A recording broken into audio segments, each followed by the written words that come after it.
சிதம்பரம் நடராஜர் கோவிலில் 6 கால பூஜை நேரத்தை தவிர மற்ற நேரங்களில் பக்தர்கள் கனகசபை மீது தரிசனம் செய்வதை தடுக்கக்கூடாது என்று உயர்நீதிமன்றம் ஆணையிட்டிருக்கிறது. விவரங்களோடு செய்தியாளர் மதன் இணைகிறார்.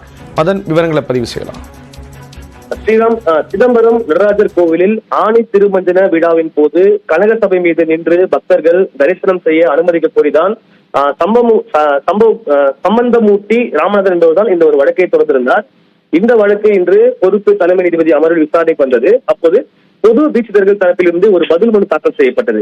அதில் பார்க்கும்போது, அதாவது சிதம்பரம் நடராஜர் கோவிலில் கனகசபை மீது நின்று பக்தர்கள் தரிசனம் செய்ய எந்த ஒரு தடையும் இல்லை எனவும் 6 கால பூஜை நேரத்தில் மட்டும் பக்தர்கள் கனகசபையின் மீது அனுமதிக்கப்படுவது என்று ஒரு விளக்கம் அளிக்கப்பட்டது.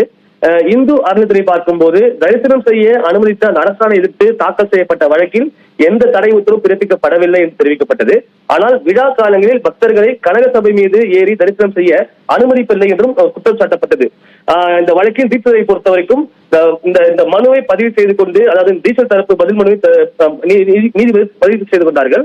அதே போல 6 கால பூஜை நேரத்தை தவிர மற்ற நேரங்களில் பக்தர்கள் கனகசபை மீது தரிசனம் செய்வதை தடுக்கக்கூடாது என்றும் தற்போது ஒரு உத்தரவு பிறப்பிக்கப்பட்டு இந்த வழக்கு இன்று முடித்து வைக்கப்பட்டுள்ளது. ஸ்ரீராம், விவரங்களை வழங்கியதற்கு நன்றி மதன்.